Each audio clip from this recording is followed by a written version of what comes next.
안녕하세요. DB성형외과 디테일러 국동비 원장입니다. 이번 영상의 주제는 눈밑 지방 재배치 대 하안검, 뭘 해야 될까에 대한 주제가 되겠는데요. 나이대가 굉장히 좀 애매하신 분들이 계세요. 주로 이제 50대 여성분들이 될 텐데요. 남성분도 마찬가지지만 주변에서 어떤 사람은 눈밑 지방 재배치 수술을 하고 어떤 사람은 하안검 수술을 하죠. 우리가 이제 하안검 수술이라는 것은 피부를 일부 절제하고 꼬매는 그런 수술이다 보니까 자세히 보면 흉이 보일 수가 있고, 이런 과정을 함으로 인해서 생기는 문제들, 눈꺼풀이 좀 뒤집히는 문제라든가 일시적이든 영구적이든 그런 문제들이 생기는 경우가 간혹 있다 보니까 이제 그런 분들을 주변에서 보면서 가능하면 이제 하안검 수술을 피하고자 하는 그런 분들이 계시거든요. 본인이 이제 눈밑 지방 재배치를 해야 되는 것인가 하안검을 해야 되는 것인가, 어떤 게 더 적합한지 좀 판단하기 애매한 부분도 있고요. 기준점을 나눠서 어떤 분은 눈밑 지방 재배치로 가능한지, 어떤 분은 꼭 하안검을 해야 되는지, 그 부분에 대해서 한번 설명드리도록 할게요. 먼저 이 눈밑 지방에 대한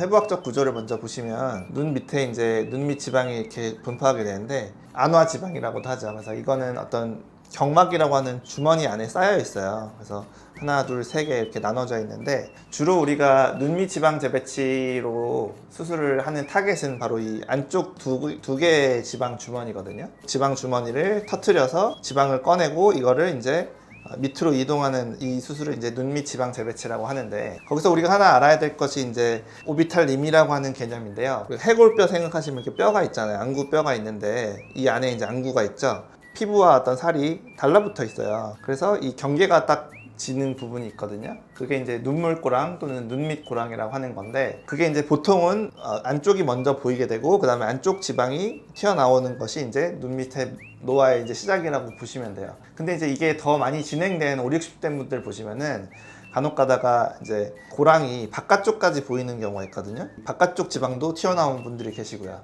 이제 그게 바로 이제 눈밑 지방 재배치 수술과 하안검 수술을 나누는 어떤 기준점이 될 수가 있어요. 쉽게 얘기하자면 눈에 이제 흑자위가 있잖아요. 흑자의 바깥쪽 끝, 이쪽이 코라고 하면 이게 바깥쪽 끝이죠. 그러니까 대략적으로 말하면은 눈의 안쪽 3분의 2 정도가 돼요. 안구가 눈이 보이면 3분의 2, 3분의 1이 있잖아요. 안쪽 3분의 2에만 문제가 있으신 분들, 또는 이쪽이 주로 문제이신 분들은 이 눈밑 지방 재배치 수술만 해줘도 대부분의 문제가 해결된다. 눈의 바깥쪽 3분의 1에도 눈물고랑이 있다든지 연장되어 있다든지 아니면 여기가 불룩하다든지 하는 문제가 있으신 분들은 눈밑 지방 재배치 수술로는 다 해결되지 않는다 라고 보시면 될 것 같아요. 그걸 좀 더 설명드리자면, 눈밑 지방 재배치는 이제 피부를 전혀 떼지 않고 눈 안으로 들어가서 수술하는 거니까 이제 그런 것이고, 하안검 수술은 이제 들어가는 거를 이렇게 피부를 빨간 디자인으로 이렇게 째고 들어가는 거거든요. 그리고 이제 눈밑 지방 재배치를 하겠죠. 이 눈은 여기서 끝났는데 이 절개선을 보통 바깥으로 한 5mm에서 7mm 정도까지 연장해서 짠단 말이에요. 그렇게 했을 때 이 바깥쪽 피부 처짐이나 안화 경계 부위가 보이는 것이 이제 당겨 올라가면서 해결될 수 있다는 거예요. 그러니까 3분의 1 바깥쪽 가쪽 부위, 이쪽 문제를 해결할 수 있는 방법은 이렇게 하안검 디자인을 통해서 피부를 째면서 해야만 해결될 수밖에 없다. 그 부분을 유의해서 보시면 되고, 그 다음에 뭐 기준점이 있다면 이제 주름이 되겠죠. 이런 피부 주름들, 잔주름이 많고 또는 본인이 주름을 나는 없애는 게 주 목적이다, 이쪽 지방이 불룩한 게 주 목적이 아니고, 그런 경우에는 이렇게 피부를 좀 제거하는 하안검 디자인을 해야만 피부 처짐이나 잔주름들을 해결할 수가 있다, 이렇게 볼 수가 있겠죠. 5, 60대 여성분들 대상으로 눈밑 지방 재배치 수술을 하신 분, 하안검 수술을 하신 분을 한 3분 정도만 나눠서 어떤 경우에 각각의 수술이 적합한지 한번 보여드리도록 할게요. 눈밑 지방 재배치 수술을 하신 분들을 보여드릴 텐데요. 첫 번째 케이스 보시면은 제가 말씀드린 대로 눈물꼬랑이랑 눈밑 불룩한 부분이 눈의 전체로 봤을 때는 안쪽 3분의 2 부위가 주로 문제가 있는 분이신 거죠. 바깥쪽까지는 약간은 진행했지만 심하지 않은. 그러니까 이제 눈밑 지방 재배치를 할 수가 있는 것이고, 그랬을 때 수술 후 결과 보시면 안쪽 3분의 2의 문제가 거의 다 해결되면서 결과가 아주 좋은 그런 걸 확인하실 수가 있죠. 다음 분도 나이가 좀 있으시지만 문제가 눈의 안쪽 3분의 2에 국한되어 있으신 분들, 눈물꼬랑은 진하고 불룩함이 심하지만 어찌됐든 안쪽에만 문제가 있기 때문에 눈밑 지방 재배치 수술만 해서 문제를 거의 다 해결한 모습 볼 수가 있고요. 피부가 아직 많이 늘어나지 않으신 분인 거죠. 다음 분은 약간 애매한데 피부가 조금 늘어나 있고 잔주름이 있으시기 때문에 이 잔주름을 없애고자 하면 하안검을 해야 되고, 그게 아니라 불룩함만 해결하고자 하면 지방 재배치만 하셔도 되는 분인데, 이제 눈밑 지방 재배치를 선택하셔서 수술 후에 약간 피부 처짐은 남았지만 그래도 불룩했던 부분 그리고 눈물고랑은 완전히 해결된 모습 확인하실 수가 있죠. 다음 케이스부터는 이제 하안검을 하신 분들인데요.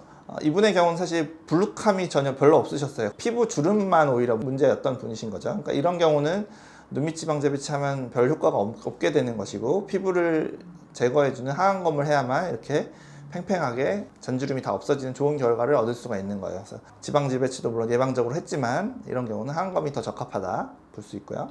다음 분 보시면은 피부가 굉장히 많이 처지셨는데 그 범위가 눈의 안쪽 3분의 2를 넘어갔죠. 눈 전체에 걸쳐서 거의 피부 처짐이 있는 분이기 때문에 이런 경우는 눈 가쪽에서 더 바깥쪽까지 피부를 절제하는 하안검 디자인을 해야만 처진 피부가 다 해결되는 그런 결과를 얻을 수가 있다. 그래서 이런 경우는 눈밑 지방 재배치 하시면 안 되는 거죠. 하안검을 꼭 하셔야 돼요. 마지막 케이스는 나이가 좀 더 있으신 분인데 눈 가쪽 그 오비탈림, 뼈 경계가 이제 잘 보이시는 그런 케이스라서 보여드리는 건데요.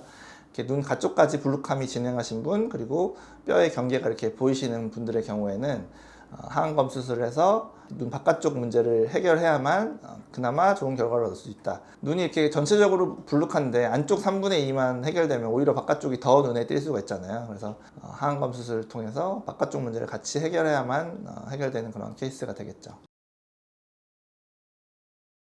사람 중에 누구나 이제 눈에 꼭 칼을 꼭 대고 싶은 사람은 존재하지 않아요. 어쩔 수 없으니까 되는 거거든요. 쌍꺼풀 수술을 할 때도 마찬가지고 뭐 하안검 수술도 마찬가지고요. 극소수에서 발생하는 이제 일부의 문제 때문에 너무 겁을 먹고 수술을 너무 소극적으로 하게 되면 어떤 수술의 의미 자체가 없어질 수 있기 때문에요. 제가 확실하게 말씀드리는 확실한 경우 있잖아요. 그런 경우에는 피부를 째더라도 하안검 수술을 하시는 게 좋겠고요.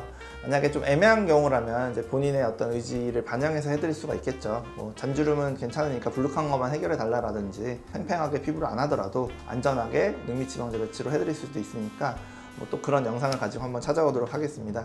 지금까지 DB성형외과 극동비 원장이었습니다. 감사합니다.